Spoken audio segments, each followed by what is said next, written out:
Welcome, Cancer. This is Regina from Pacific Tarot, getting ready to do your December reading. I have laid out the African Tarot along the axis of the horoscope wheel. I'll clarify with the Tarot of the Divine and finish up with a couple of oracle cards. I will create an extension from this reading, and it will be linked in the description box below. I am going to ask you at the end of the video to like, share, comment, and subscribe to my channel, Pacific Tarot. It's difficult for me to stop midway while I'm reading to disrupt the flow of that, when it would be really more appropriate for you to make decisions along the way.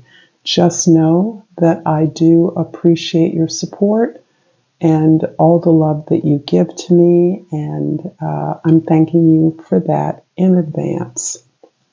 So let's get started, Cancer, with your overall energy for December.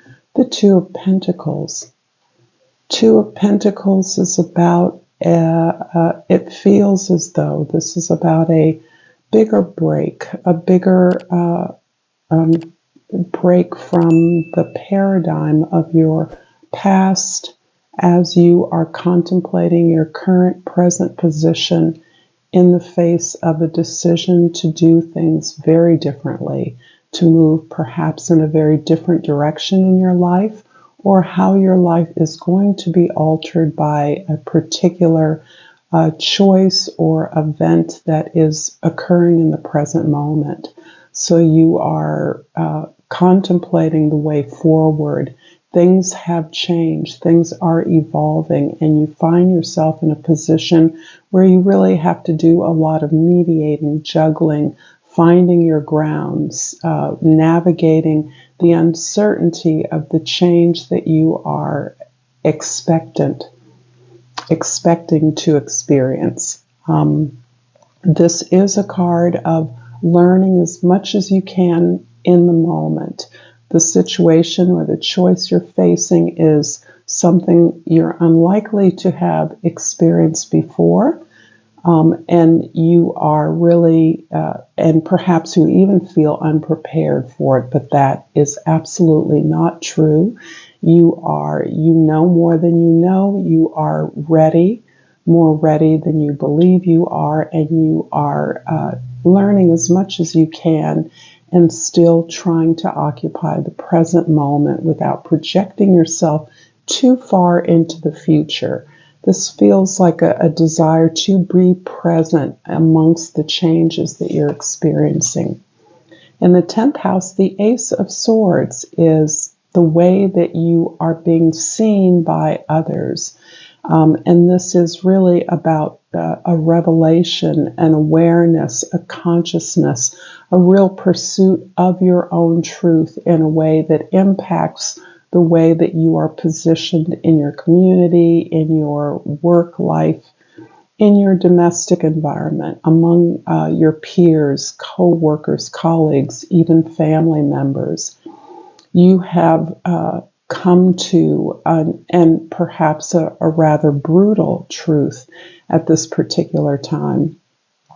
And as liberating as this truth is, as all truths are, you are really consumed by this realization that you now are able to see things, to see your position, to see your role, and even to see the possibilities for a role that you could be taking in any one of these settings that is aligns more closely to the way things actually are, rather than being damaged by this truth or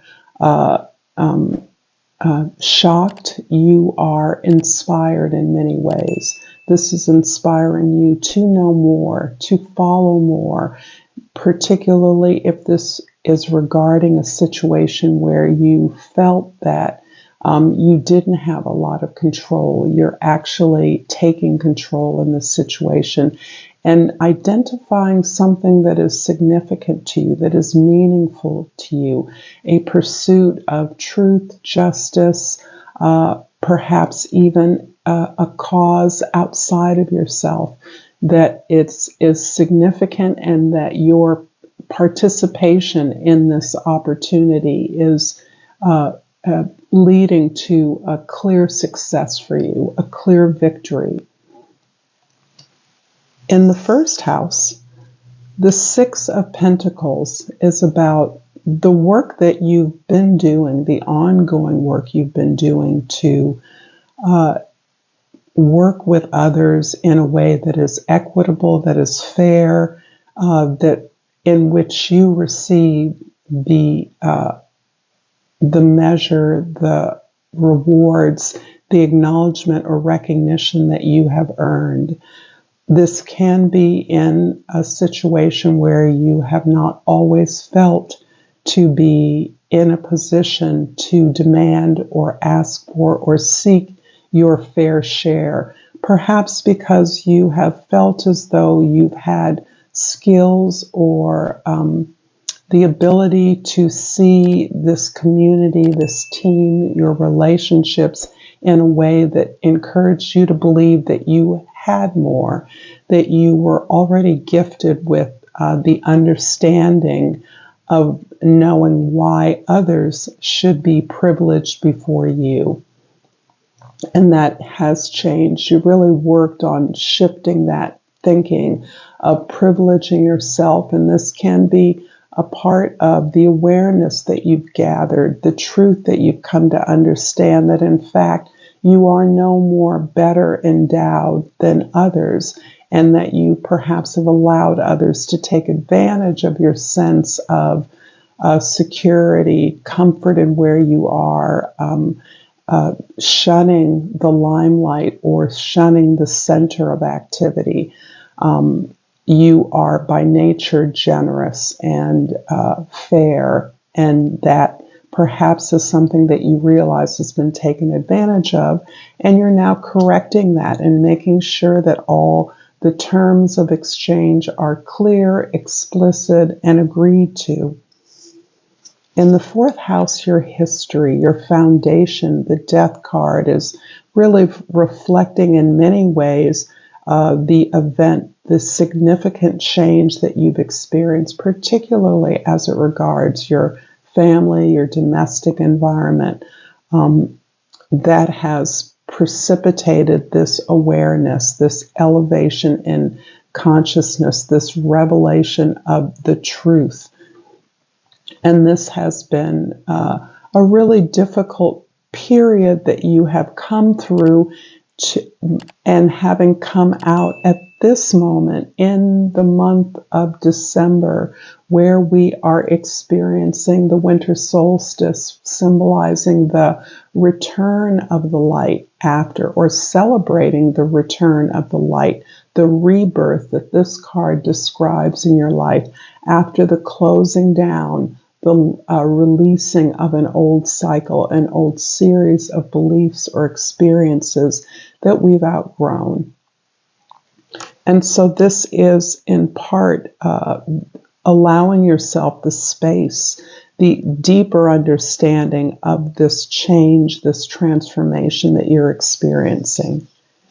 In the seventh house, the Page of Pentacles is a card that in many ways is preparing you to manage your own affairs, to construct or pursue a new order of things based on your needs, based on an awareness, an increased awareness of your potential. This can be your planning with your dreams, your potential, or something that you may have neglected or left to others in the past.